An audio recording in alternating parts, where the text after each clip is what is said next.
Hey Wargamers, it's Gregor, and this is the ERC 90F4, a Tier 5 tank destroyer that has a hell of a reputation for very, very good reason. Between it being very quick and having a good view range, the only thing that it's really lacking in is penetration, and even that point is debatable, since two factors alone make it very good at getting flank shots from a good distance, so penetration almost becomes a non-issue. But I call the machine versatile because you can do some pretty funny stuff with it. It also comes with a set of smoke grenades and an APS system to shoot down guided missiles. The most common way to play a tank destroyer is to sit in a bush and play the waiting game, but if you're impatient like me, the ERC is also really good at harassing opponents with its good gun handling. It has a good amount of gun depression, so when you combine this with its low profile, it can poke shots on unwary main battle tanks with ease. I run Sabrina with the ERC like I do with all of my tank destroyers. As far as retrofits go, the ERC can unlock the Mark II variant of the enhanced drivetrain, but I personally don't see the usage in the better turret traverse. Such an upgrade I think is more suited to a light tank, in my honest opinion. For the universal slot, I think mobility will serve you best. I run an upgraded transmission so I can get out of sight if I have to quickly. I also run reinforced wheels as an armor upgrade since I don't like being the slightest bit immobile with this machine.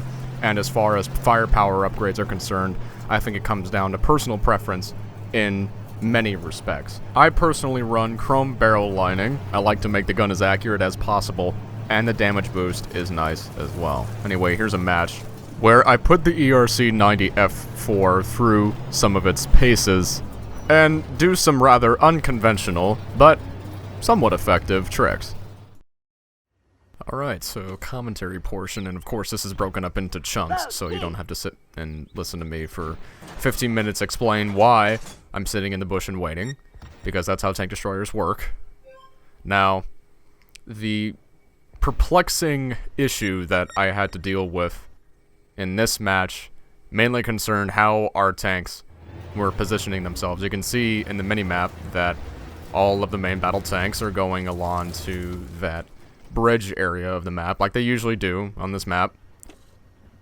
And the problem I'm facing right now is that I can't really get into a position to get shots on guys without overexposing myself.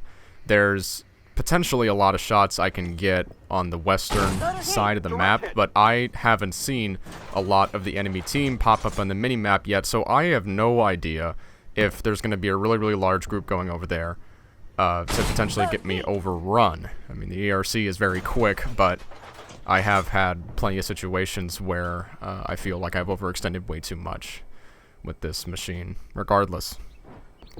So what I'm doing, really, is just sitting and waiting. But eventually, after I think I've sized up the enemy team enough, what I try to do is head into the center of the map to try and get some shots on those main battle tanks on the side.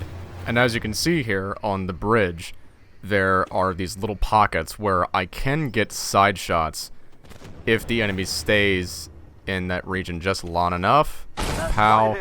Nice shot into the side of that main battle tank, hit his ammo rack, and he's about to go down pretty soon. I try to take another shot, he uses his smoke, but a friendly ATGM will soon make short work of him like that. Now, there are other main battle tanks I want to fire at, but there's a bit of an issue. I run up here and I overextend a little bit, and then I come across an enemy VBL. And for the remainder of this match, I do some things that aren't particularly characteristic of what you would expect a tank destroyer to do, but I can't get long-range shots on that many people, so what I've decided to do here instead is rise to the occasion and duke it out with these AFVs on the hill there that are getting spots. And as you can see there, the gun depression really helps me poke that VBL quite a bit. The VBL doesn't really have that many options right now. If he fires back at me, then I will be able to see him. He's one-shottable, And as you can see, we're kind of playing a little game of wits. You know, it's just like, game of chicken, who's going to shoot first? And he shoots first, but I kind of flub the shot there. I get a little bit unlucky. And right now, I'm just sort of like, well, crap. I'm below half health. I mouse over to see what damage that shot did to my APS system. I'm not too concerned about that. I'm not going to use a repair kit on it. But you will find in the after report for this match, I do get a fair amount of points simply from spotting up on this hill. And that's the thing that's so good about the ERC, is that it has the view range, it has the speed, it has the gun handling to act as a makeshift scout and also as a sniping tank if you need to use it that way. Well, it's not really a tank, but you get the idea.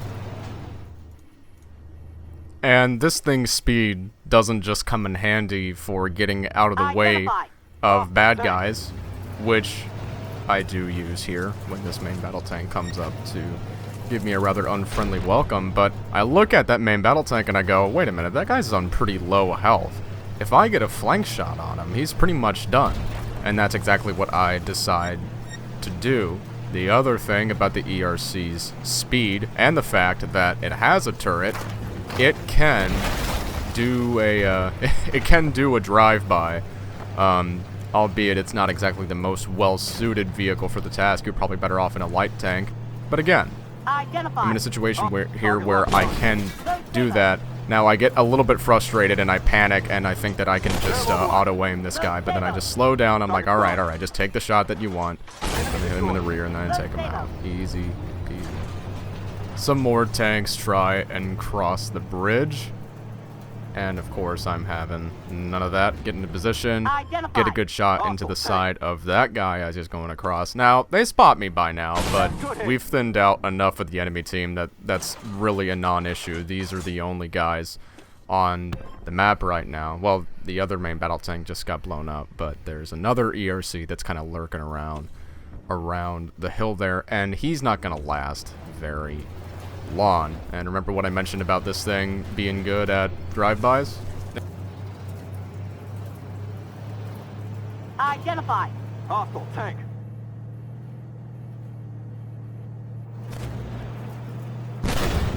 Who said you needed to sit and wait all the time in a tank destroyer, huh?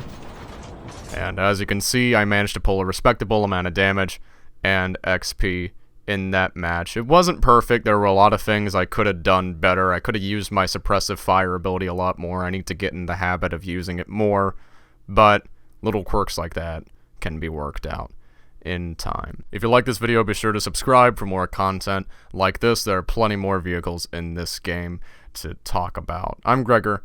Thanks so much for watching.